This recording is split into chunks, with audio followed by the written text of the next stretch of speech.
Masechet Shabbat Daf Tzadikret. On va commencer par les 10 dernières lignes de Tzadik Zayin Amud Bet. Pshita, nitkaven lizrok shmona, shmone, vezarak arba, harikatav, shem mishimon. Nitkaven lizrok arba, vezarak shmone, mahu.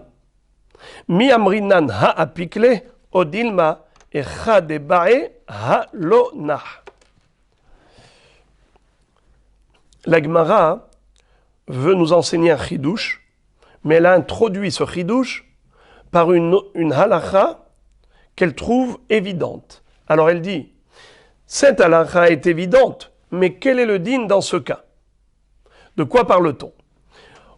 On parle de Harvara, plutôt de Zorek Arba Amod Birshut Arabim, quelqu'un qui a lancé un objet au-delà de 4 coudées dans le Reshut Arabim.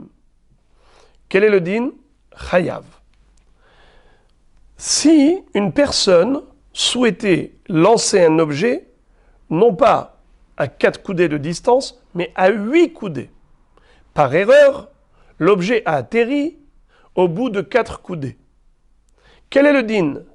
Est-ce qu'on va dire qu'étant donné que sa volonté était d'envoyer l'objet à une distance de 8 coudées, donc sa volonté n'a pas été réalisée, alors il serait patour, parce qu'il ne voulait pas 4 coudées, il voulait 8, ou bien on va dire qu'étant donné que 4 fait partie de 8, qui peut le plus peut le moins, donc en envoyant à 4 coudées, il est chayav. Et pourquoi? Parce que ça ressemble à Shem Mishimon. On sait que l'écriture pendant Shabbat est une mélacha interdite. Quel est le shi'ur minimal pour que ce soit une mélacha d'écriture? 2 lettres. Quelqu'un qui a écrit 2 lettres, eh bien il est chayav. Quel est le din si quelqu'un voulait écrire Shimon? Et finalement, après 2 lettres, il s'est arrêté. Si par exemple, il voulait écrire un verbe, a'arir, je vais rallonger, a'arir. Et finalement, il n'a écrit que Aleph, Aleph. Est-ce qu'il serait chayav, cet homme? Réponse non.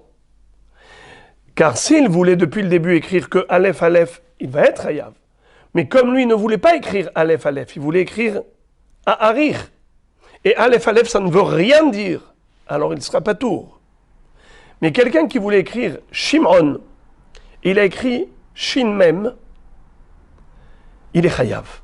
Comment ça se fait? Quelle différence entre Aleph Aleph de A'arir ou Shin Mem de Shimon? C'est que Aleph Aleph, ça ne veut rien dire. Mais Shem, oui, ça veut dire quelque chose. Shem, déjà, c'est le nom de Shem, le fils de Noach. Shem, ça veut dire un nom. Donc, ça a une signification. Bien que, initialement, son programme était d'écrire Shimon, et il n'a écrit que Shem, il est tout de même chayav. Alors la Gemara dit pareil. Initialement, il voulait lancer l'objet à 8 coudées, et l'objet atterrit à 4 coudées. Donc c'est comme Shem, mais Shimon. Il voulait écrire Shimon, il n'a écrit que Shem. De la même façon que Shem et Shimon chayav, ainsi 4 coudées à la place de 8, il est chayav. Ça, c'est le chidouche que la Gemara trouve évident. Maintenant, deuxième chidouche, mais avant cela, je vais relire dans les mots. Pshita nitkaven lizrok shmona, vezarak arba, harekatav, shem mishimon. Deuxième cas, nitkaven lizrok arba. Il avait la kavana de lancer que à 4 coudées de distance. Vezarak shmona. Par maladresse, l'objet est allé bien plus loin, il est allé à 8 coudées. Mahu, quel est le din dans ce cas? Mi amrinan, est-ce qu'on va dire ha'apikle? Finalement, il a bien dépassé les 4 coudées, donc il doit être chayav. Odilma, ou peut-être, echad ebae halonah. Là où il voulait que ça arrive, ce n'est pas arrivé. Lui, il voulait atteindre les 8 coudées, ça n'a atteint que la moitié. Alors c'est vrai que Pardon, excusez-moi. Et Nitkaven Izrok Arba. Lui, il voulait lancer que à 4 coudées, et c'est allé à 8. C'est pas ce qu'il voulait. Odin Maïcha Debae, Halonah, là où il voulait, ça n'a pas atterri. L'Agmara répond, même en employant un terme interrogatif, pour dire mais c'est évident. Velav hainu de amar le Ravina le Rav Ashi, ve amar le beomer kol makom shetirtze tanouah. Il lui a dit, tu peux le déduire de la fameuse réponse qu'avait donnée Ravina Rav Ashi, ce qu'on avait vu plus haut, qu'une personne qui a dit, je lance un objet, et bechol makom shetirtze tanouah, je suis indifférent, peu importe là où l'objet va atterrir, c'est ma volonté. Bechol makom shetirtze tanouah. D'accord? Dans ce cas-là, il est chayav. Mais s'il n'a pas dit ça, eh bien, il ne sera pas tour. Pourquoi? Car il voulait que ça arrive au point A et c'est arrivé au point B. Ce n'était pas sa volonté. Or, Shabbat, la volonté, l'intention, fait partie intégrante de la Melacha. Regardez Rashi, première des grandes lignes. Velav hainu debae mine v'amarle beomer, halo amarachi. Si l'homme n'avait pas dit, peu importe où ça va atterrir, l'homme chayav, eh bien, il ne sera pas chayav. Et là, imken nacha b'makom arshavto, sauf si l'objet a atterri là où il souhaitait. Achinami betarvayu miftar. Maintenant, la Gemara remet en cause ce qu'elle avait considéré comme étant évidemment hayav. Maintenant, la Gemara veut dire pas du tout. Qu'est-ce qu'on avait dit avant? On avait dit que c'est comme Shem Mishimon. Quelqu'un qui a écrit Shem de Shimon, il est chayav. Eh bien, pareil, là aussi, il est chayav. La Gemara dit pas du tout. Puisque cet homme ne voulait pas Arba Amot, il voulait 8 Amot, eh bien 4 Amot, ce n'est pas bon, il n'est pas chayav. Il n'est pas chayav. Avec des cas Amar, Tarikatav, Shem et Shimon. Pourtant, tu as dit que ça ressemble à Shem et Shimon. Quelqu'un qui a écrit 2 lettres, Shem au lieu de Shimon, eh bien, il serait en effet chayav. Là aussi, pareil, 4 sur 8, il devrait être chayav. Midami, est-ce que tu compares l'incomparable? Hatam, dans Shem Mishimon, Kama deloktiv Shem, lomirtiv le Shimon. L'écriture, comment ça se fait? Pour écrire un mot, il faut écrire d'abord une lettre, encore une lettre, et encore une lettre. Donc, c'est progressif. Tu es obligé d'écrire 2 lettres pour écrire 5 lettres. Tu écris d'abord Shin, ensuite Mem, Aïn, Vav, Nun, Shimon. Donc tu es obligé de passer par l'écriture de Shem avant d'arriver à Shimon. Acha, mais ici, Kama de Lozari Karba, l'omisdarke letamne. Mais ici, est-ce qu'on est obligé que ça atterrisse à 4 coudées pour que ça puisse arriver à une distance de 8 coudées? Pas du tout. C'est ou 8 coudées ou 4 coudées. On n'a pas besoin de faire les deux. Pour arriver à écrire Shimon, tu es obligé d'écrire Shin même d'abord. Mais pour arriver à 8 coudées, tu n'es pas obligé d'atterrir à 4 coudées. Donc je ne suis pas d'accord du tout avec ce que tu avais considéré comme Pshita. Au début, on a dit Pshita qu'il est chayav, car on a comparé 4 coudées par rapport à 8, à Shem par rapport à Shimon. Et la Gemara dit maintenant, aucun rapport. C'est rarissime, c'est très rare de retrouver une Gemara comme celle-là, qui commence par dire Pshita, et ensuite, elle réfute cette évidence. Très bien. Dans les mots. Vedeka Amart, Arikatav Shem Shimon, Midami, est-ce que c'est comparable? Hatam Kamadelo Katav Shem, Lomirtiv le Shimon. Acha, Kamadelo Zarik Arba, Lomisdarke le Tamne. Est-ce qu'ici, tant qu'il n'a pas atterri à une distance de 4 coudées, est-ce qu'il ne peut pas atterrir à 8? Bien sûr que oui. Donc il n'y a pas de rapport. Tanoura Banan, encore une braïta. Hazorek mirshut arabim, nirshut arabim, urshut ayachid be'emtsa, dalet amot, chayav. Pachot min dalet amot, patour.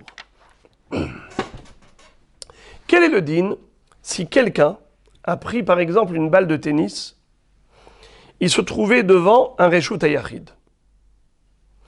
Il a pris la balle de tennis et il a lancé à quelqu'un qui se trouvait de l'autre côté, qui a reçu la balle. Lui, il était à 2 coudées du reshut ayachid. La balle, elle a survolé le reshut ayachid, elle a atterri encore une fois dans le reshut arabim, à 2 coudées. Alors la Gemara nous dit, plutôt la baraïta, on peut additionner 2 plus 2. Si on a 2 coudées avant le reshut ayachid et 2 coudées après le reshut ayachid, eh bien ça nous fait 4 coudées. Ou bien si on avait 3 coudées ici et une coudée de l'autre côté, ça fait 4 coudées, eh bien il est chayav. Par contre, pachot me arba amot, patour. Mais s'il y avait moins que arba amot, il est patour. La Gemara se demande, maïkamash ma'alan, mais quel est le chidouche? Il n'y a aucun chidouche. Ni par rapport à l'assemblage des 2 moitiés du reshut arabim, c'est pas shoot, et ni en me disant que s'il y avait moins de 4 coudées, qu'il est patour. C'est une évidence, puisqu'on sait très bien que si on a déplacé un objet à moins de 4 coudées, ce n'est pas assour. Alors la Gemara nous dit qu'il y a ici en effet 2 chidushim.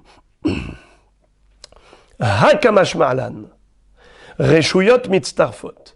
C'est cela ce qu'on nous enseigne, que déjà on peut additionner 2 espaces de reshut arabim pour constituer les arba amot. Et Rashi de dire que ce chidouche exclut l'opinion de Rabbi Yossi. On a vu dans Daf P que Rabbi Yossi nous disait que si par exemple quelqu'un avait pris un demi-grogueret, un aliment qui est inférieur au shirour de Hotza'a, et il a déposé, il a sorti du reshut ayachid, il a posé dans le reshut arabim. Après, il a fait sortir encore une demi-grogueret et il a déposé là-bas. Alors, qu'est-ce qu'on dit? Un demi plus un demi, ça fait une grogueret entière. Hayav. Mais Rabbi Yossi dit, c'est seulement si les amis, les 2 dans le même reshut arabim. Mais imaginons, la personne se trouvait dans une maison, il y avait une porte qui donnait vers le nord et une porte vers le sud. Il fait sortir une demi-grogueret dans le reshut arabim au nord. Ensuite, vers le reshut arabim au sud. Rabbi Yossi dit, ce n'est pas mitztaref. Rashi nous dit que dans le même ordre d'idées, Rabbi Yossi, lui, ne te permettra pas d'additionner. Il va te dire, ma pitom, 2 coudées avant le reshut ayachid et 2 coudées après le reshut ayachid, ce n'est pas associable, ce n'est pas additionnable.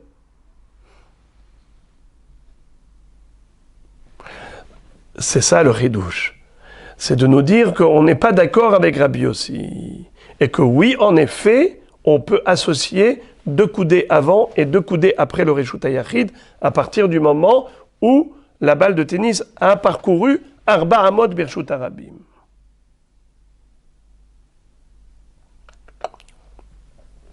Deuxième chidouche, c'était quoi? Moins de 4 coudées. Ça veut dire qu'il y avait par exemple 2 coudées avant le reshut ayachid et une seule coudée après le reshut ayachid. Quel est le din? Patour. Et on s'était posé la question, c'est normal, s'il n'y a pas 4 coudées, donc c'est évident qu'il n'est patour. C'est quoi le chidouche? Velo amrinan, il faut corriger, il faut écrire velo. Velo amrinan kluta kemoshiuncha. C'est-à-dire, on connaît la chita de Rabbi Akiva. Rabbi Akiva disait que quelqu'un qui a lancé un objet d'un reshut ayachid à un autre reshut ayachid en traversant le reshut arabim, kluta kemisheuncha.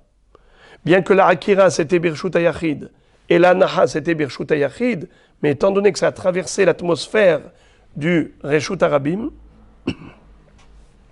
alors on dit kluta kemisheuncha damia. capté dans l'atmosphère, c'est comme si ça s'était posé là-bas. Et donc c'est une hotza'a, mirshut hayachid irshut harabim. La Gemara nous dit, on n'est pas d'accord ici avec Rabbi Akiva. Lo amrinan kluta kemishun chadamia. Parce que si tu es d'accord avec Rabbi Akiva, alors ici, en l'occurrence, même s'il y avait moins de 4 coudées au niveau du Reshut Harabim, mais comme ça a survolé le Reshut Hayachid, et Reshut Hayachid ola ad la rakia, on aurait dû dire Kluta, Kemi, Sheunacha, Damia. Et ce monsieur, qu'est-ce qu'il a fait? Il a fait rentrer l'objet qui était dans le Reshut Harabim, il a fait rentrer dans le Reshut Hayachid. Puisque en survolant le Reshut Hayachid, d'après Rabbi Akiva, l'objet est capté. C'est comme s'il avait atterri dans le Reshut Hayachid. Et par conséquent, il devrait être Chayav à titre de Hotza'a, pas à titre de Arba Amot Birshut Harabim. Si on a dit Patour, c'est qu'on n'est pas d'accord avec Rabbi Akiva. Et on ne dit pas Kluta Kemishun Chadamia. Et maintenant, la Gemara va changer de sujet. Amar Rav Shmuel Bar Yehuda, Amar Rav Abba, Amar Rav Huna, Amar Rav. Rav Shmuel Bar Yehuda dit au nom de Rav Abba, qui a dit au nom de Rav Huna, qui a dit au nom de Rav. Quoi? Amar Avir Arba Amot Birshut Harabim Mekure Patour. Les fiches Enodomé les diglé midbar. Quelqu'un qui transporte un objet dans le Reshut Harabim, mais qui était recouvert d'un toit, il est patour. Par exemple, vous allez dans la rue, vous avez un pont qui est au-dessus du Reshut Harabim. Eh bien, si vous avez transporté sous le pont, d'après Rav, on n'est pas chayav hatat. Ce n'est pas un issour de la Torah. Pourquoi? Car ça ne ressemble pas au drapeau des Bnei Israël dans le désert. Diglé midbar, c'est-à-dire il y avait un campement d'Israël, chaque tribu avait son drapeau. Eh bien, le camp d'Israël, où il y avait 600 000 personnes, ça s'appelle Reshut Harabim.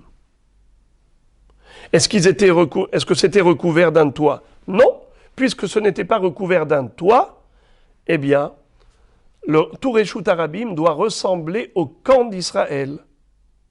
Puisque là-bas, ce n'était pas recouvert d'un toit, un Reshut Harabim qui serait recouvert, comme j'ai dit, sous le pont, il n'est pas Hayab. Celui qui transporterait là-bas Arba Amot, il n'est pas tour.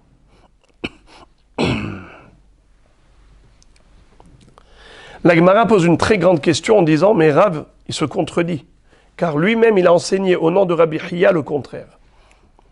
Eini, ah bon, Veha, pourtant, Agalot, de Mekurot Havian, Ve'amar Rav, Mishum Rabbi Hiya, Agalot, Tahtehen ou Benehen Vetsidehen, Reshut Harabim. C'est-à-dire, Rav a enseigné au nom de Rabbi Hiya, son oncle, que que les Agalot, il faut revenir en arrière.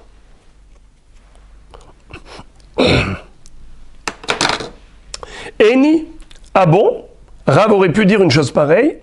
Veha Agalot, des Mekurot Havian, les chariots qui transportaient les poutres dans le désert étaient au nombre de 4 calèches.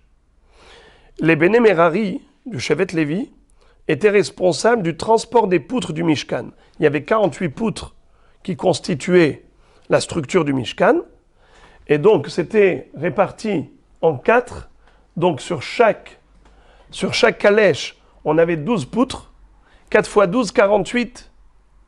Alors, si on transporte les 48 poutres sur ces calèches, maintenant Rabbi Hiya va dire que sous les calèches, à côté des calèches, et entre elles, c'est-à-dire les côtés des calèches, on va expliquer tout de suite c'est quoi les côtés des calèches, et entre elles, ça avait un statut de Reshut Harabim. Alors les calèches elles-mêmes, combien elles mesuraient? On verra dans le daf d'après que les calèches avaient une largeur elle-même de 2 coudées et demi. ça s'appelle la calèche elle-même. Et en dessous, en fait, ce n'était pas une planche qui recouvrait hermétiquement tout le long de la calèche. C'était quadrillé. Il y avait donc comme ça des barres. Et entre les barres, c'était vide. Alors, sous les calèches, puisqu'il y avait un vide, c'était considéré Reshut Harabim. Le côté des calèches mesurait une ama un quart d'un côté pour les roues et une ama un quart de l'autre côté pour la roue. Il y avait 4 roues, une roue de chaque côté. Quelle était la mesure de la roue plus le pivot qui tenait la roue? C'était une ama, une coudée, écart. Pareil de l'autre côté, une coudée, un quart. Ça fait combien? Une coudée, un quart, ça fait 2,5. Plus la largeur de la calèche elle-même, qui faisait 2,5, en tout ça fait 5. Alors, la calèche tout entière, elle mesurait 5 coudées en largeur. Et en longueur, pareil, c'était 5 coudées. Alors maintenant, reprenons. Qu'est-ce qu'a dit Rabbi Chia? Ha'agalot, les calèches, tahtehen, sous elles, ou benehen, entre elles, c'est-à-dire entre l'extrémité d'une roue de la hagala qui était à droite et celle de la hagala qui était parallèle à gauche. Donc il y avait 2 calèches qui étaient parallèles et encore 2 calèches parallèles. Ça veut dire 2 qui se suivaient, et ces 2 qui se suivaient avaient 2 en parallèle. On nous dit que entre elles aussi, ça s'appelle Reshut Harabim. Vetzidehen Reshut Harabim. Et l'espace des roues, qui s'appelle le côté des calèches, Tzidehen, leur côté, ça s'appelle Reshut Harabim. Répétons. Hagalot, les chariots, les carrosses.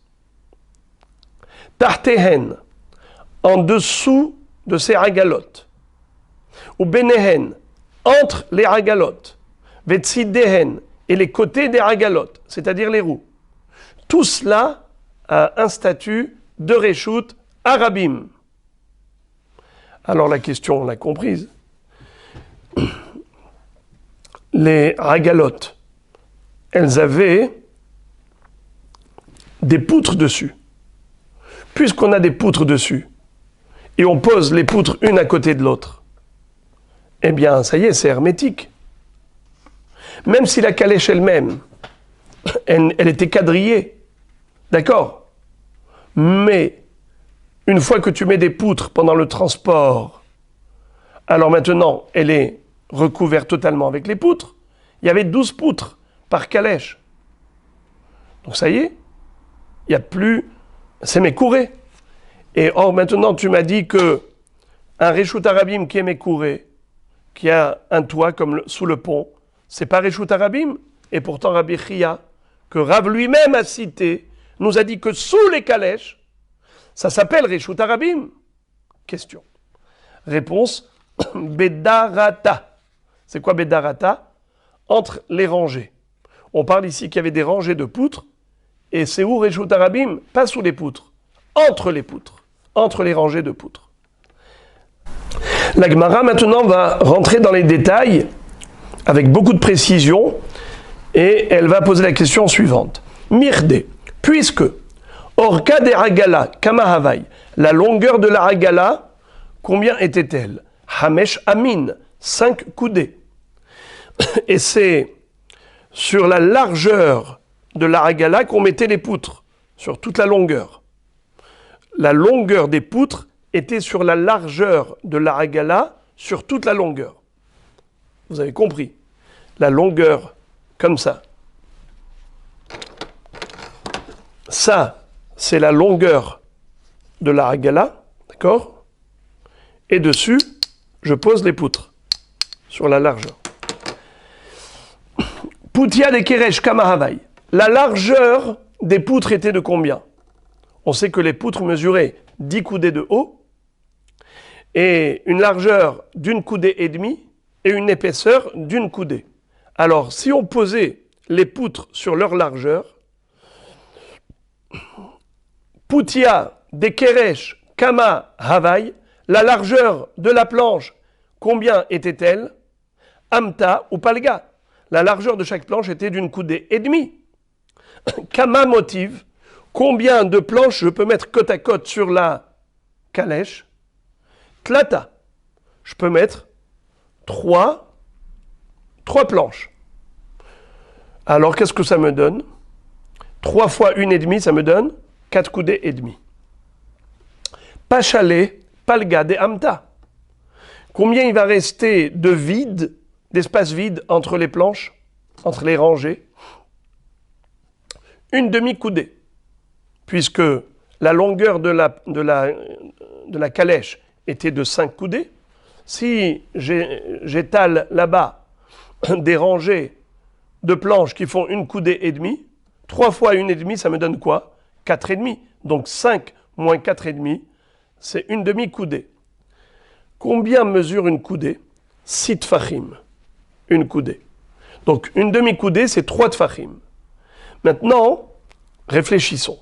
Si j'ai étalé 3 rangées de poutres, puisqu'il y avait 12 poutres, et je les ai mises sur leur largeur, ça me fait 4 fois 3, 4 fois 3, 12.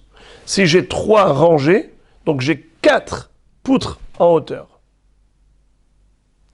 4 poutres en hauteur en 3 rangées. 3 fois 1,5, ça me fait 4,5. Donc 5 moins 4,5, ça me fait une demi-coudée. Une demi-coudée, ça fait 3 tfachim. Puisque j'ai 3 rangées, donc j'ai 2 intervalles. Il y a combien dans chaque intervalle? Un tefach et demi. Un tefach et demi. Un tefach et demi, eh bien, on applique la règle de l'avoud. Vous savez très bien que si on a un écart, un espace vide inférieur à 3 tfachim, on applique la règle de l'avoud. C'est plein. Comme si c'était plein, hermétique. Alors, comment tu as pu me dire que sous les poutres, sous les chariots, c'était Reshut Arabim? Tu me dis non, pas sous les poutres. Entre les intervalles, c'est-à-dire dans les intervalles entre les poutres. Mais combien tu as d'intervalles? Un tefach et demi, c'est moins que 3 tefachim. Tu appliques la voûte, donc c'est comme si c'était hermétique. Je ne vois pas comment est-ce possible de dire que c'était Reshut Arabim en dessous, puisque tu m'as dit qu'un Reshut Arabim écouré ne s'appelle pas Reshut Arabim. Je répète les mots. Kama, motive, tlata. Combien est-ce qu'il a établi et étalé des planches là-bas? 3 rangées. Pachalé, il reste en plus.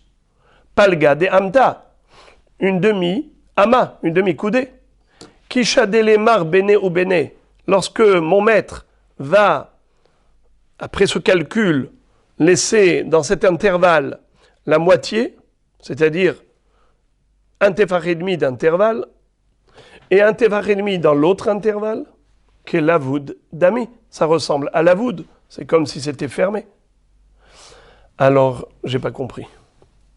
Il lui a dit, réponse, mi savart krashim aputayhu avamanachleu, achudan manachleu. Tu crois que les Bénémerari, les Lévi'im qui étaient là-bas, avaient étendu 3 rangées sur la longueur de la hagala, de la calèche? Ma pitom. Ils ont mis que 3 rangées, parce que ce n'était pas posé sur la largeur des poutres. Les poutres étaient superposées sur leur épaisseur. Quelle est l'épaisseur des poutres? On avait dit une ama, une coudée. Alors on avait 4 rangées de 3. 4 rangées, donc ça fait 4 amotes, de 3 planches, de 3 poutres en hauteur. Non pas comme on avait dit avant, 3 fois 4, mais plutôt 4 fois 3. Ok. Qu'est-ce qu'on a gagné? On a gagné que, si tu mets que 4 sur 5 coudées, combien il te reste? une ama supplémentaire. Il te reste 5 moins 4, il te reste une ama. Alors la Gemara dit, malgré tout, tu ne m'as pas résolu le problème. Sauf, finalement, Sumcha de Keresh Kamahave. Quelle est l'épaisseur d'un Keresh? Amta, on a dit une coudée. Kamahava motive, combien il avait établi là-bas de planches sur la calèche? Arba'a, 4 rangées. Pachala, Amta, il lui reste en plus d'espace vide, une coudée. Kisha delemar bene bene, quand tu vas maintenant me placer ces planches-là avec des intervalles, des rangées avec des intervalles, on a combien d'intervalles entre 4 rangées? 3 intervalles. Il y a combien de tfachim dans une coudée? 6. Alors 6 tfachim divisé par 3, ça fait 2 tfachim. Alors il y a combien d'intervalles on a dit? 3 intervalles. 3 fois 2 tfachim. Encore une fois, tu vas dire lavoud. Et si tu appliques le lavoud, c'est comme si c'était hermétiquement fermé. Donc ça s'appelle mekouré. Comment Rabbi Chia a pu dire que c'est Reshut Arabim Tartehem? La Gemara dit, encore, je peux trouver une réponse d'après un Tana. Hani haleman de amar, krashim milematan, rovyan ama, milema'lan, kalin veholchin, ad ketzba. Shapir, el aleman de amar, keshem shemilematan, rovyan ama. Car milema'la, rovyan ama, maïika lememar. Il y a une mahloket entre Rabbi Yehuda et Rabbi Nehemia à propos de la forme des poutres. Rabbi Nehemia dit que les poutres du Mishkan, c'était des planches, des grandes poutres rectangulaires, qui mesuraient, comme on a dit, 10 coudées de haut, une coudée et demie de large et une coudée d'épaisseur. Très simple. Et elles étaient alignées. Il y en avait 20 au nord, 20 au sud et 8 à l'ouest, en tout 48. Mais Rabbi Yehuda, on va voir que lui pense que les poutres n'étaient pas rectangulaires. Elles étaient ce qu'on appelle un triangle rectangle. C'est quoi un triangle rectangle? C'est pas comme un triangle isocèle, c'est comme ça.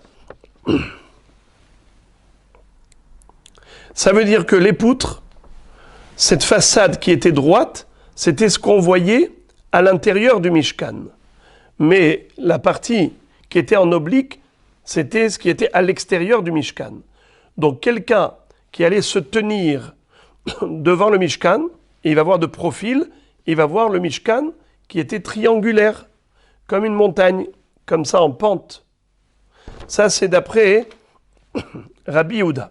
Alors la Gemara pose la question, elle dit Hani haleman de amar, krashim milematan, rovyan ama, milemala, kalin veolchin, ad ketzba shapir. Encore d'après celui qui me dit que les poutres, elles avaient une coudée de largeur, une coudée d'épaisseur, pardon, une coudée d'épaisseur en bas. Et en haut, elles avaient kalin ad ketzba. Elles arrivaient à être rétrécies jusqu'à l'épaisseur d'un doigt. Au sommet, il y avait l'épaisseur d'un doigt, puisque ça rétrécissait. Alors d'après lui, en effet, si tu mets les poutres dans le Mishkan sur leur épaisseur, donc en effet, quelqu'un qui va se mettre sous la calèche, il va voir le ciel. Pourquoi? Parce qu'à un moment donné, ça se rétrécit. Et comme ça se rétrécit, il y a des espaces vides. Alors d'après lui, je peux encore comprendre, mais d'après Rabbi Nehemia, que nous verrons plus tard, qui dit qu'elles étaient homogènes, elles étaient rectangulaires, qu'en haut c'était aussi large qu'en bas. Et là, les man de Amar, Keshem shemile matan rovian ama, car mile ma'ala rovian ama, maïka le memar. D'après Rabbi Nehemia, qui dit qu'elles avaient la même épaisseur en haut comme en bas, alors comment tu peux comprendre que Rav ait dit, que Rabbi Chia ait dit qu'en dessous des calèches, c'était Reshut Harabim. Mais c'est pas possible puisque c'était complètement fermé avec les poutres. Amar Rav Kahana be'at be'e. Alors Rav Kahana a répondu que c'est grâce aux anneaux. Qu'est-ce que ça veut dire? Même d'après lui, Rabbi Nechemia, tu peux trouver un vide sous la calèche au moment du voyage. Quelqu'un qui se mettrait sous la calèche, il va voir un espace vide. Et c'est de cela qu'on dit que c'est Reshut Harabim, parce que ce n'est pas recouvert. C'est quoi cette histoire? Eh bien, c'est par rapport aux anneaux. Vous savez que lorsque les poteaux, les poutres étaient alignés, on allait enfiler une barre de soutien qui allait rattacher, relier toutes les poutres ensemble. Ces poutres qui étaient reliées étaient retenues et consolidées par les barres de soutien, ce qu'on appelle bariyah, berihim. Et ces berihim étaient enfilés dans des anneaux. Ces anneaux étaient sur la face externe des poutres. Alors maintenant, lorsqu'on allait mettre les poutres sur leur épaisseur, dans les chariots, eh bien, il y a les anneaux. Comment on faisait? Alors, on faisait deux rangées de 6. C'est-à-dire, combien il y avait en tout de planches, de poutres sur chaque calèche? On a dit 12. En fait, c'était 2 colonnes de 6. Pourquoi? Parce qu'on allait coller 3 et 3 en les mettant sur leur épaisseur, 3 et 3, mais avec les anneaux qui sortaient vers l'extérieur. Et les poutres, elles étaient collées. Pareil, j'allais faire la même chose. Une deuxième colonne où on va avoir 2 rangées de 3 collées avec les anneaux qui vont vers l'extérieur. Ce qui fait que, au milieu de la calèche, on avait une coudée qui était vide, où il y avait juste les anneaux qui étaient suspendus. Je m'explique. Combien mesurait la calèche en longueur? 5 coudées, on a dit. Combien mesurait l'épaisseur d'une paroi? 1 coudée. Eh bien, si je colle 2, ça me fait 2 coudées. Je colle 2 rangées. Ça me fait 1 coudée, ça fait 2. Je colle encore 2 rangées. Ça me fait encore 2 coudées. 2 coudées et 2 coudées, ça fait 4. Combien mesurait la longueur d'une calèche? 5. 5 moins 4 égale 1 coudée.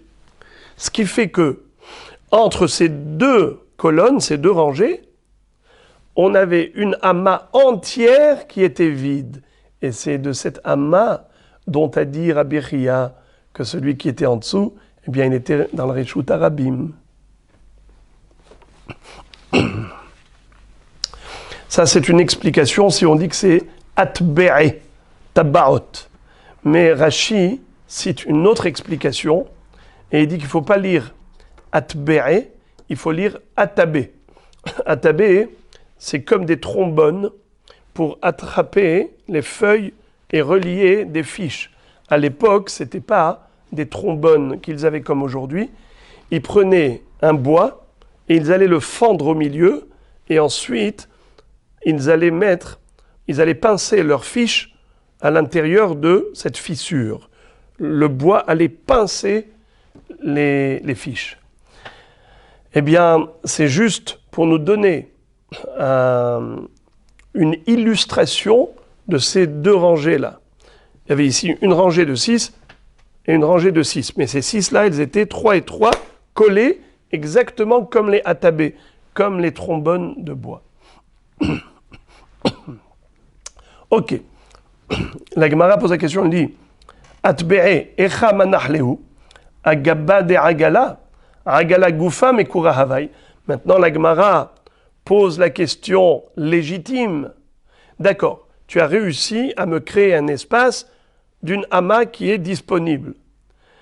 Moi, je vous avais dit avant que la agala elle-même, elle n'était pas hermétique, elle était quadrillée. parce que j'ai anticipé pour ne pas que vous posiez cette question. Donc maintenant la Gemara va la poser. Et elle va dire, si la Hagala elle-même elle est avec une planche hermétique, comment ça peut être découvert par en dessous? Adbe'e echamanachleu, ces colonnes-là, ou bien ces tabaot, ça dépend comment, si on lit le premier pirouche de Rashi ou le deuxième. Où est-ce qu'on les posait? Agaba de Hagala, sur la Hagala elle-même. Hagala Goufa Mekura Havaï, mais la Hagala elle-même, elle a une planche certainement, et donc elle est hermétique. Je ne comprends pas comment tu m'as dit que c'est Reshut Arabim en dessous. Réponse, Amar Shmuel Beyetedot. Shmuel nous dit que non, elle n'était pas recouverte d'une planche qui la rendrait hermétique. Pas du tout. Elle était quadrillée avec des Yetedot, avec des tasseaux. Et maintenant, la Gemara va nous citer la mahloket entre Rabbi Yehuda et Rabbi Nechemia quant à la forme des parois. Tanu Rabanan, Krashim, les planches du Mishkan, Milematan Rovian Ama, ou Milema'alan Kalin Veolchin Ad Keetzba. En dessous, l'épaisseur était d'une coudée. Mais au-dessus, elle rétrécissait jusqu'à avoir juste un doigt d'épaisseur au sommet de la planche.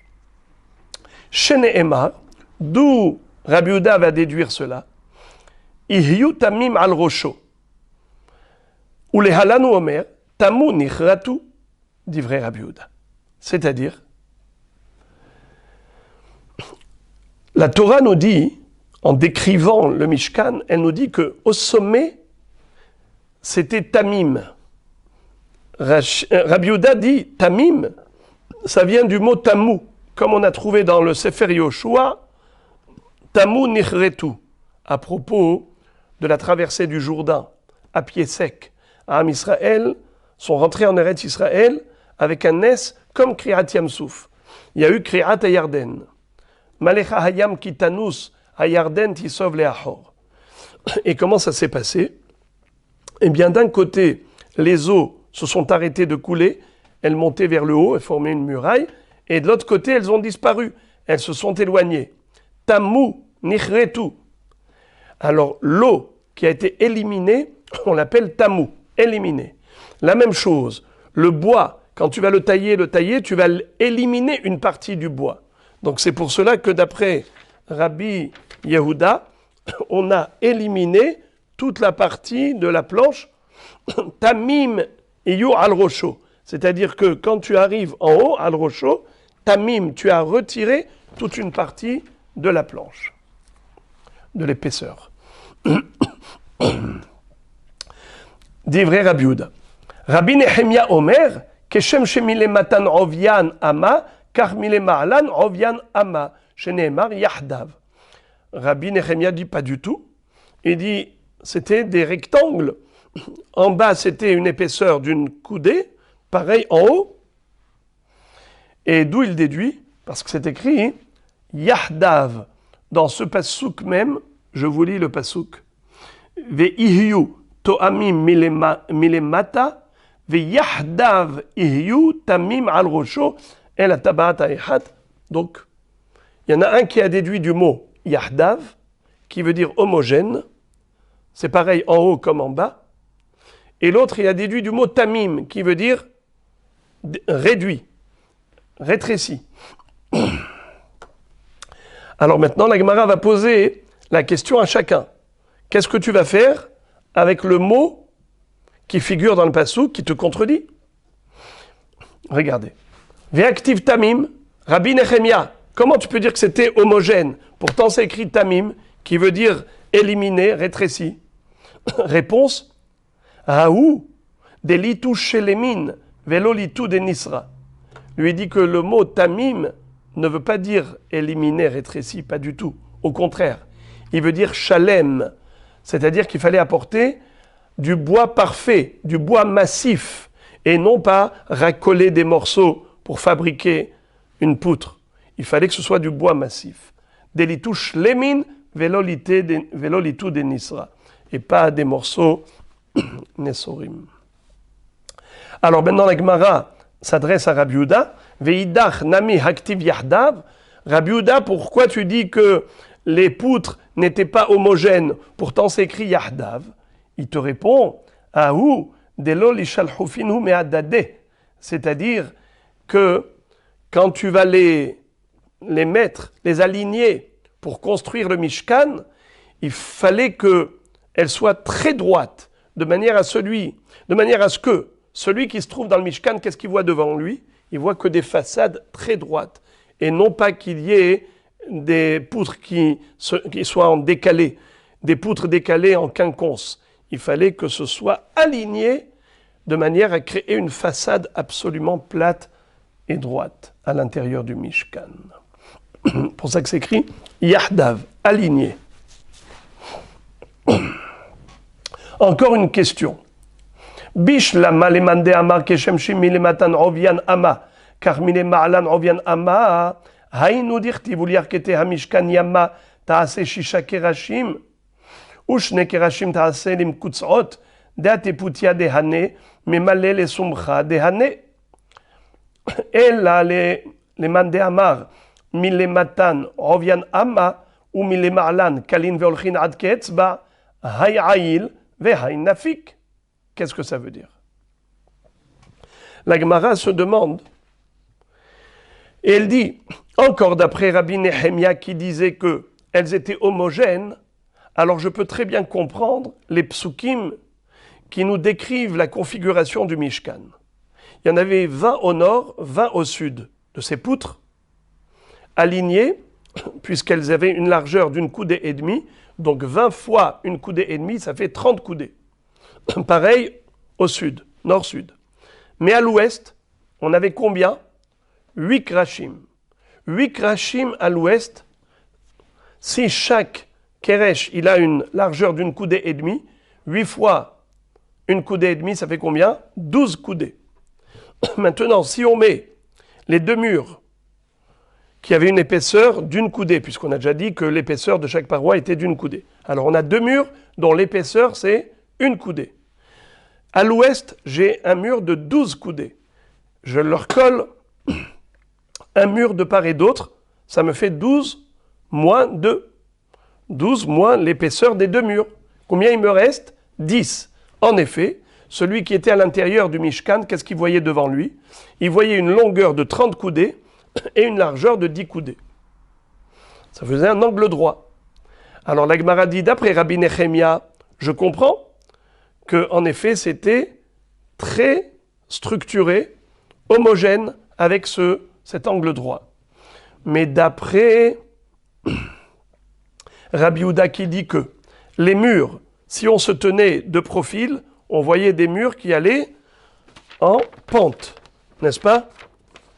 En pente. Mais le problème, c'est que le mur qui est à l'ouest, au fond, il n'est pas symétrique, car ça c'est le nord par exemple, ça c'est le mur qui se trouve au nord.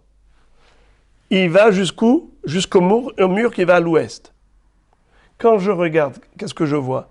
Je vois ici, à la fin, à l'ouest, un rebord, une poutre qui sort et qui est asymétrique. Ce n'est pas joli. Surtout que la Torah nous dit clairement, regardez, on va relire dans les mots.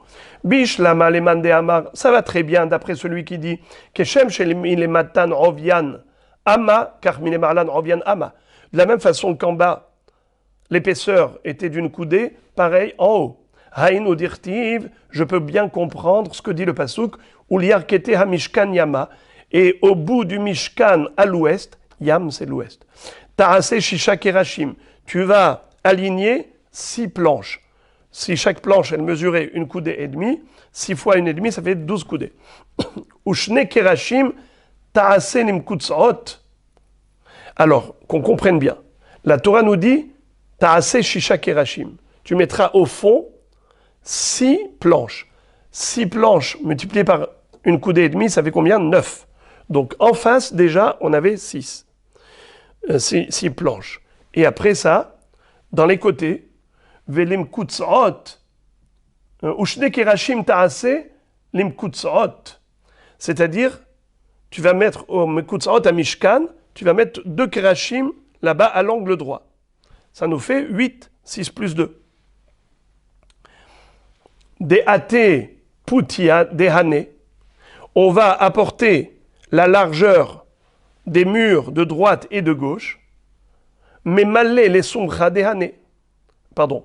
La largeur des deux qui étaient à l'ouest, dans les extrémités à l'ouest, la largeur des 2 planches qui faisaient une coudée et demie chacune, qui se trouvaient dans les angles droits, à l'ouest, Poutia, c'est la largeur.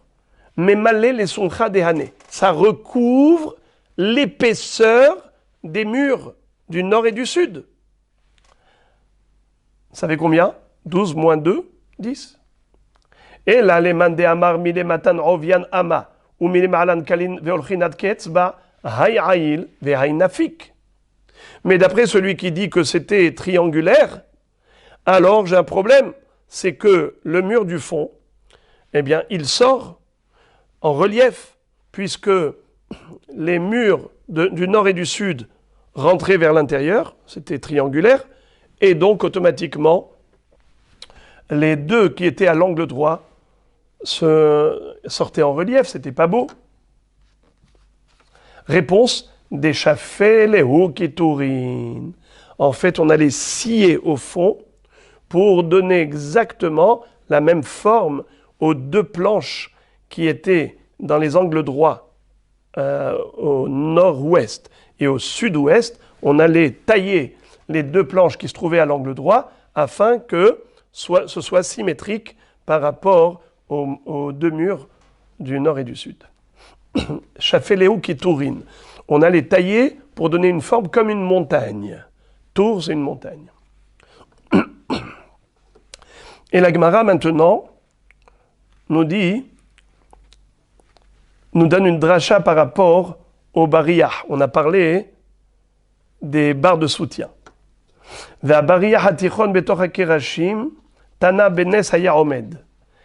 avait des barres de soutien qui étaient à l'extérieur qu'on enfilait dans les anneaux. Mais tout cela, c'était pour un mur. Le mur du nord, le mur du sud, le mur de l'ouest. Mais maintenant, pour que les 3 murs soient reliés, comment on faisait? Eh bien, il y avait une barre transversale. Dans l'épaisseur de tous les krashim, il y avait un trou qui était donc tous en face les uns des autres. Et dans ce trou-là, de toutes les poutres, des 48 poutres, on faisait rentrer une barre flexible. C'était quoi? C'était une barre de soutien qui faisait tout le contour du Mishkan. Mais comment c'est possible? C'était une barre en bois. C'était un nes. C'est ce que nous dit ici la Braïta. Ben nes haya omed. Comment est-ce possible qu'une barre de bois puisse faire le contour au niveau des angles droits? C'est juste impossible. Ben nes. Entre parenthèses. Vous savez qui est-ce qui nous a procuré les poutres du Mishkan? Yaakov Avinu, en descendant d'Eretz Kenaan en Égypte, il a amené avec lui des cèdres. Il a dit au Béné Israël, le jour viendra, vous serez délivrés de l'exil en Égypte. Akadosh Baruch Hu vous demandera de construire un Mishkan. Voici les poutres. Et la barre de soutien, d'où on l'a eu, Yonatan ben Oziel nous révèle que c'était fait avec le tronc du bois d'Avraham Avinu. Quel arbre? Vaïta Eshel, l'arbre sous lequel il accueillait ses invités pour qu'ils se reposent à l'ombre rafraîchissante de cet arbre. Eshel, Achilash, Tia, Lina. Yaakov est l'homme de la Torah. Avraham est l'homme du Chesed. Titen Emet le Yaakov, Chesed le Avraham. Yaakov était Ishtam Yoshev Ohalim, toujours en train d'étudier la Torah, plongé dans l'étude dans les tentes de Shem et de Hever. Il nous a donné les 48 poutres qui correspondent aux 48 moyens d'acquisition de la Torah, comme dit la Mishnah dans Pirkei Avot, Ve'arbaim u'shmone dvarim haTorah niknit. Les 48 krashim, c'est les 48 ksharim qu'on est mitkacher avec Akadosh Baruch Hu pour mériter la Torah. Mais la Torah doit être soutenue par le chesed. Le chesed d'Abraham allait permettre à tous ces krashim de pouvoir tenir. Et au centre du Mishkan, on avait l'Arche Sainte, qui était le support de la Torah, les tables de la loi, le Sefer Torah. Et c'est là-bas que régnait, résidait la Shekhinah. Donc on a compris que cette configuration du Mishkan était en fait le symbole de ce que représente le Makom Hashraat HaShekhinah. Il faut l'étude de la Torah et l'application du Chesed. Et maintenant, la Gemara va nous dire quelle est la différence concrète entre Rabbi Yehuda et Rabbi Nechemia. Rabbi Yehuda disait que c'était des poutres triangulaires, tandis que Rabbi Nechemia va dire qu'elles étaient rectangulaires. Alors reprenons le pasuk. Ve'et hamishkan ta'aseh 10 yeri'ot. Orech hayeri'ah ha'achat shemone ve'esrim ba'ama.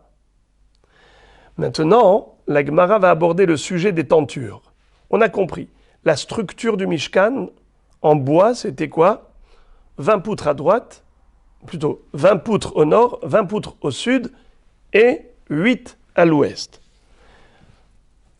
Ça me donne quoi? Comme surface à l'intérieur, on a dit 30 coudées sur 10 coudées à l'intérieur. Mais à l'extérieur, d'après Rabbi Nechemia, celui qui se tient de profil, qu'est-ce qu'il voit? Il voit des poutres rectangulaires qui reposent sur des socles en argent. Parce que en bas de chaque poutre, on avait fait des entailles, des encoches, et ces encoches étaient emboîtées dans des socles en argent. On a pris tout le machatzit à shekel, on a fondu l'argent massif, et on en a fait des socles. Il y avait 2 socles par poutre. Et la poutre, elle était emboîtée avec ses 2 bras, comme s'il y avait 2 bras en bois, puisqu'on avait fait des encoches, et ça s'enchevêtrait, ça s'emboîtait dans les 2 socles. Donc on avait l'impression de voir, comme ça d'après Rabbi Nechemia, une poutre rectangulaire jusqu'en bas, avec les socles en argent. Quelle était la hauteur des socles? 1 coudée. Maintenant, on va voir l'histoire des tentures. Les tentures, on avait dit qu'il y en avait 4, d'après une chita, et 3 d'après une autre chita. C'est-à-dire, d'abord, une tenture en tissu, ensuite, une couverture en poil de chèvre, ensuite, orot elim meodamim, des peaux de bélier, ensuite, orot echashim. Ou d'après une autre version, c'était que 3 couches, car la 3e couche, elle était composée des 2. Orot elim meodamim et orot echashim. Maintenant, on va se focaliser sur les 2 tentures, les 2 couches inférieures. D'abord celle en tissu, et au-dessus, celle en poil de chèvre, et c'est le sujet. La Gemara va analyser les psukim d'après l'un et d'après l'autre, d'après ce qu'on vient de voir. Celui qui pense que les poutres étaient rectangulaires ou triangulaires. Lisons. Ve'et hamishkan ta'aseh 10 yeri'ot, orech hayeri'ah ha'achat shmone ve'esrim ba'ama. Vous savez que on a d'abord fabriqué des petites tentures de 4 coudées. Elles avaient 4 coudées de largeur et une longueur de 28 coudées. Ensuite, on a cousu 5 tentures comme ça. Donc 5 fois 4, ça nous donne 20 coudées. Puisqu'on avait des tentures qui faisaient que 4 coudées de largeur, on a cousu 5 tentures comme ça, entre elles, ça nous a donné une grande tenture qui faisait 20 coudées. Avec, comme on avait dit, la longueur de chaque tenture, c'était 28 coudées. Donc 20 sur 28.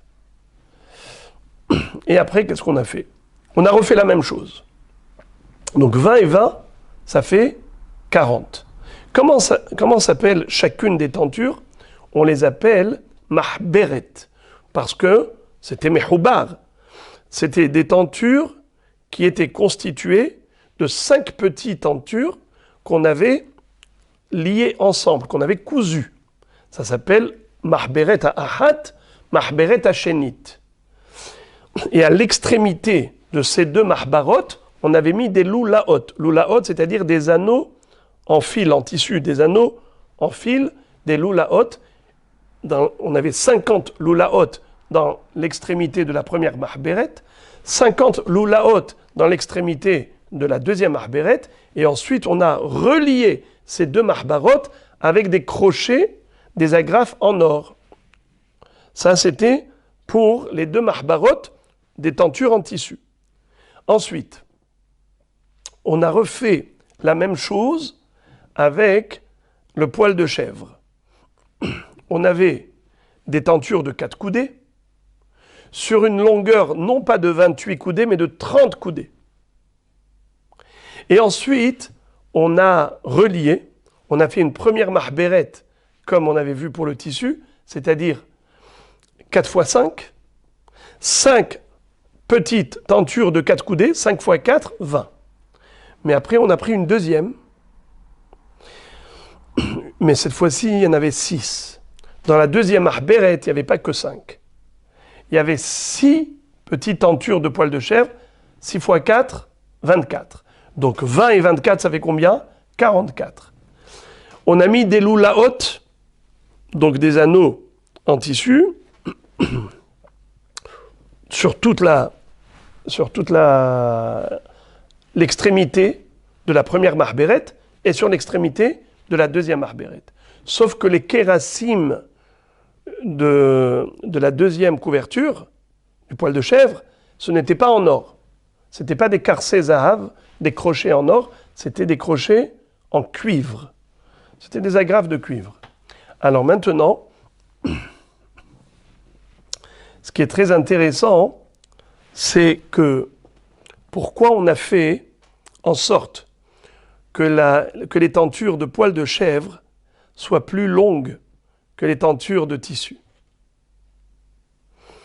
Les tentures en tissu, on a dit, c'était 2 mahbarot de 20. Donc ça nous fait une longueur en tout de combien ? 40 coudées. Tandis que les tentures en poil de chèvre, elles étaient de combien ? Elles étaient, en tout, ça faisait 44 coudées. 5 et 6, 5 x 4, 20. 6 x 4, 24. Quand on les relie avec les crochets en cuivre, ça nous fait 44.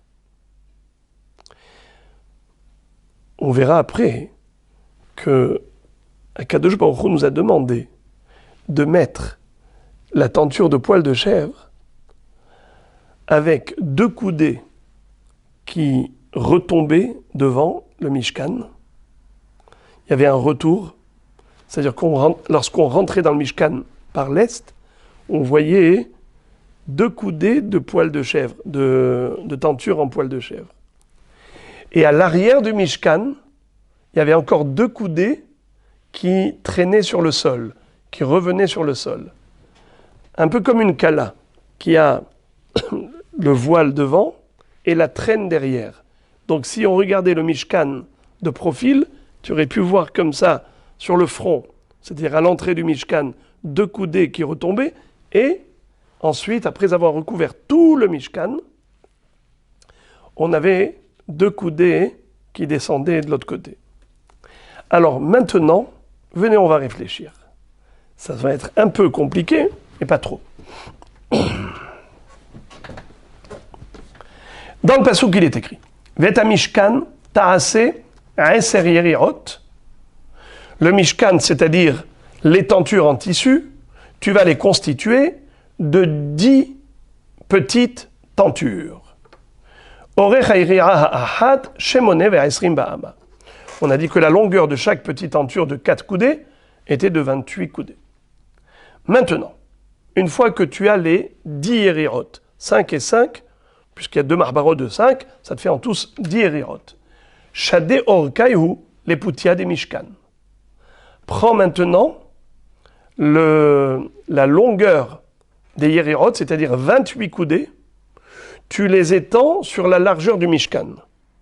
Combien était la largeur du Mishkan à l'intérieur ? On avait dit 10 coudées. Quelqu'un qui se tient à l'intérieur, il regarde, qu'est-ce qu'il voit? Il voit 10 coudées à l'intérieur. D'accord. Maintenant, tu prends les tentures, 28 coudées, tu les étends de manière équilibrée, équitable, sur tout le Mishkan. Donc ça va pendre à droite, ça va pendre à gauche. Combien on a étendu? 28 coudées. Sur combien? Déjà, on a, à l'intérieur du Mishkan, déjà on a une largeur de 10 coudées. Ensuite, venez, on va prendre Rabbi Nehemia. Il avait dit que les poutres, elles étaient rectangulaires. Donc l'épaisseur de la poutre, c'est une amas. Donc en haut, on a une amas. Allez, on va étendre. On a déjà étendu sur le Mishkan lui-même, à l'intérieur, 10 coudées, plus l'épaisseur, ça fait une coudée à droite, une coudée à gauche. 28 moins 12 égale 14. Égale 16. Donc 16, ça nous fait 8 d'un côté et 8 de l'autre. Donc on va avoir une tenture en tissu de 8 coudées qui va pendre d'un côté et de l'autre. Lisons. Shadé Orkaïhu lance la longueur des tentures, les poutia des Mishkan, sur la largeur du sanctuaire. Kamahavia, Esrin Utmane. Combien était la longueur de la tenture? 28. Esrin Utmane. Dal Eser les Igra. Déjà, tu retires 10 coudées pour le toit du Mishkan à l'intérieur du Mishkan. Pacha Lehu, Teshar le Haïgissa, Veteshar le Haïgissa. Combien il te reste? 28 moins 10, combien c'est? 18. 18, ça fait quoi? 9 d'un côté et 9 de l'autre. Alors, on va commencer par Rabbi Yehuda. Les Rabbi Yehuda, d'après lui, si tu vas faire pendre, tu vas étendre 9 d'un côté et 9 de l'autre, eh bien, quelle était la hauteur de la poutre? On avait dit 10. Alors ça descend jusqu'à 9. Qu'est-ce que tu vois à la base de la poutre? Une amas de Adanim. Tu vois que de l'argent. Puisqu'on a dit que le socle en argent mesurait une amas de hauteur. Migalia, amas des Adanim. Donc on ne voyait que l'argent. Les rabbis Nehemia, Migalia, amas des Krashim. Mais pour Rabbi Nehemia, qui disait que c'était rectangulaire et non pas triangulaire, donc on va perdre une coudée là-haut, puisque les tentures qui faisaient 9 qui pendaient à droite et 9 qui pendaient à gauche, donc déjà, ça va recouvrir l'épaisseur des poutres. Donc 9 moins une coudée, qu'est-ce qu'il fait? Qu'est-ce que ça fait? Ça nous donne 8 coudées. Alors 8 coudées qui pendent sur 10 coudées, ça fait que il y a entre le sol et l'extrémité de la tenture 2 coudées. Qu'est-ce qu'on voyait? Une coudée, c'était les socles en argent, et une coudée, c'était le bois des poutres du Mishkan. Ok. Maintenant qu'on a traité la largeur du Mishkan, on va traiter maintenant la longueur du Mishkan. Shadé Putaihu, les orka du Mishkan. Maintenant, lance et étend la tenture, la longueur de la tenture, sur la longueur du Mishkan. Alors, regardez comment c'est écrit. Shadé Putaihu. Pota, c'est largeur. Orka, c'est longueur. Ici, on te dit, étend la largeur des tentures sur la longueur du Mishkan. A priori, il aurait fallu dire, étend la longueur des tentures sur la longueur du Mishkan. Et pourquoi on appelle ça largeur? Parce que initialement, c'était une mahberet qui ne faisait que 20.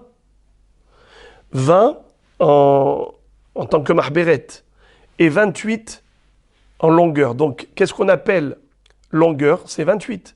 Qu'est-ce qu'on appelle largeur? C'est les 20. Alors, c'est vrai que j'ai 20 et 20, mais ça reste 2 tentures.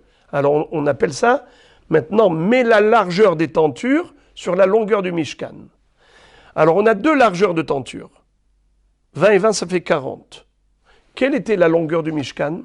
30 coudées, on a dit, puisque 30 poutres d'une coudée et demie, 20 poutres d'une coudée et demie, ça fait 30 coudées. Donc la longueur à l'intérieur du Mishkan, ça fait déjà 30 coudées. Kamahavia, arba'in. Combien était la tenture? 2 fois 20, 2 marbarot, ça fait 40. 40 pour recouvrir 30, combien il te reste de tenture supplémentaire? 10 coudées. Daltlatin et igra. Déjà, retire, sur ces 40, retire 30 pour le igra, pour le toit. Pachalehu, eser. Il te reste en plus 10 coudées de trop. Alors, les Rabbi Yehuda, Mechassia Amad et Adanim. Pour Rabbi Yehuda, puisqu'il a 10 coudées qui pendent, ça recouvre quoi? Ça recouvre tout. Puisque, pour Rabbi Yehuda, on avait dit que c'était triangulaire. Donc, de là à là, ça fait combien? Ça fait 10 coudées. Donc, la tenture, elle recouvrait même les Adanim.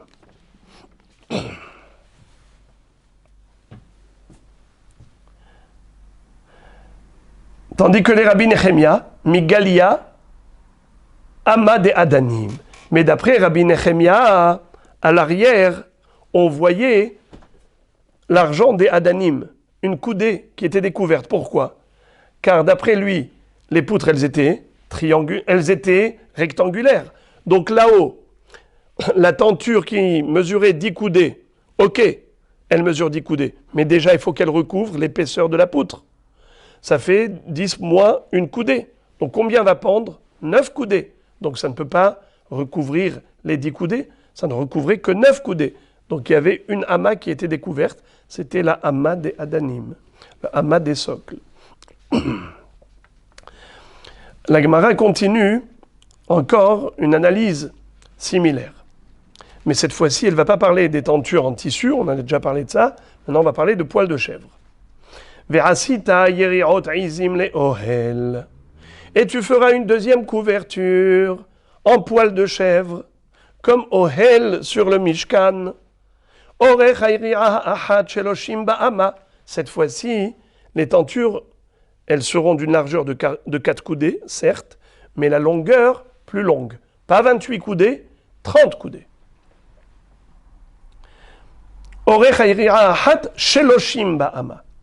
Shade Orkayu, les poutia des Mishkan. Maintenant, étend la longueur de ces Yerirot sur la largeur du Mishkan. Kamahavia, Tlatin. Quelle était la longueur de ces Yerirot en poil de chèvre? On a dit 30. Quand tu vas étendre ces 30 sur le Mishkan, alors déjà, à l'intérieur du Mishkan, on a dit qu'au niveau du toit, tu as 10 coudées. Dal Eser les Igra. Retire déjà 10 pour le toit. Pachaleu Eser les Haïgissa. Vers Eser les Haïgissa. Qu'est-ce qui va te rester pour le nord et le sud? Eh bien, 10 coudées à recouvrir. Puisque 30 moins 10, il te reste 10 de part et d'autre. Alors, comment on va les établir? Les Rabbi Yehuda, Mechassia Amad Adanim. D'après Rabbi Yehuda, eh bien, tout était couvert, même jusqu'au bout. Puisque 10 recouvre 10, on ne voit rien. Même la Amad et Adanim était recouverte. Les Rabbi Nechemia, Migalia Amad et Adanim. D'après Rabbi Nechemia, puisque pour lui c'était rectangulaire, donc on a perdu une coudée là-haut, c'est pour cela que la tenture de poil de chèvre n'allait pas jusqu'au sol, il restait une coudée découverte, Migalia Ama des Adanim. Une coudée des Adanim était découverte. Tanya Namehachi, on a retrouvé d'ailleurs une braïta qui confirme, qui interprète un pasouk ainsi. Veha amamize ba'odef lechassot amma shel Adanim. C'est écrit dans le pasouk, vous n'avez pas sous les yeux. Vous n'avez que le début. Veha amamize ba'odef, une ama d'un côté, une ama de l'autre, dans le surplus. Be'orech yeriot ha'ohel, dans la longueur du poil de chèvre qui était Yeriot HaOhel, va pendre sur le côté du Mishkan, misé ou misé les chassoto, d'un côté et de l'autre pour recouvrir. Les chassoto, qu'est-ce que ça veut dire les chassoto pour le recouvrir? Les chassot hama shel adanim d'ivrei Rabbi Yehuda. D'après Rabbi Yehuda, c'était pour recouvrir même le hama shel adanim qui était découvert, puisque la tenture en tissu n'a pas recouvert hama shel adanim. C'est qui a recouvert? Eh bien, le poil de chèvre qui était plus long. La tenture de poil de chèvre qui était plus longue. Rabbi Nehemia Omer les chassot hama shel krashim. Rabbi Nehemia dit que c'est vrai que ça recouvrait quelque chose que les tentures en tissu n'ont pas recouvert. Mais pas les adanim. Ça a recouvert la hama de bois. La hama en bois qui était découverte. Puisque les tentures n'avaient pas recouvert cette dernière hama en dessous, eh bien ça a été recouvert par la tenture de chèvre. Ça c'est pour la largeur. Maintenant, qu'est-ce qu'il y en est pour la longueur avec le poil de chèvre? Shadé, Putaïhou, Leorke, des Mishkan. Étant la largeur de ces deux mahbarot, on avait dit 5 et 6. Une mahberet, une reliure de 5, ça faisait combien? 5 x 4, 20. 6 x 4, 24. Shadé Putaïhou, Leorke, des Mishkan. Kama Havia, Arba'in ve Arba. Les deux mahbarot en tout, 20 et 24, ça fait 44 coudées. Dalt latine et igra. Déjà, tu retires 30 coudées de ces 44 pour le toit. Ça fait 44 moins 30, il reste 14. Pachaléou, arba serré, il reste 14. Dal tarte les kafla. Retire 2 pour le kefel, pour le retour, comme on a dit que au niveau frontal du Mishkan, quand on rentrait, il y avait un retour de 2 coudées. Dirti vechavalta et aïria shishit el mul peneha ohel, comme dit le pasuk, et tu plieras la 6e tenture que tu auras rajoutée au devant du ohel, au devant du Mishkan. Pacha lehu tarte sare, 14 moins 2 égale 12. Bish la malé Rabbi Yehuda, haïnu dirtiv hatzi aïria o defet tisrach, ala chorea Mishkan, et la Rabbi Nehemia maï tisrach. Alors, 12 que je vais étendre sur 10. Qu'est-ce que ça va me donner? Eh bien, il y a 2 en plus. Ces 2 en plus, ça va traîner à l'arrière du Mishkan. Et la Gemara dit, ça tombe très bien d'après Rabbi Yehuda, puisque la Torah elle-même nous demande Vechafalta ta'iri'a ashishit, pardon, Hatsi a'iri'a odefet tisrach. La moitié de la tenture supplémentaire va traîner derrière le Mishkan. Je répète, Hatsi Aïria, puisque l'Aïria, il était de 4 coudées. Hatsi, c'est 2 coudées en largeur. Harodefet, du surplus, Tisrach à la Chorea Mishkan, va traîner derrière le Mishkan. Alors, d'après Rabbi Yehuda, ça tombe très juste, puisque pour lui, il y a une hauteur de 10, et j'ai une tenture de poil de chèvre qui fait 12, donc j'ai 2 en plus. Et là, les Rabbi Nehemia, Maï Tisrach. Pour Rabbi Nehemia, je n'ai pas 2 coudées en plus, je n'ai qu'une coudée. Je n'ai qu'une coudée en plus. Pourquoi? Puisque lui, d'après lui, c'était rectangulaire. En haut, c'était comme en bas. Donc on a perdu une coudée là-haut. Ça fait que c'est pas Hatsi Hayeria, c'est juste un quart de Yeria. Comment ça va tomber juste avec le pasuk? Réponse, Tisrach mehavrotea.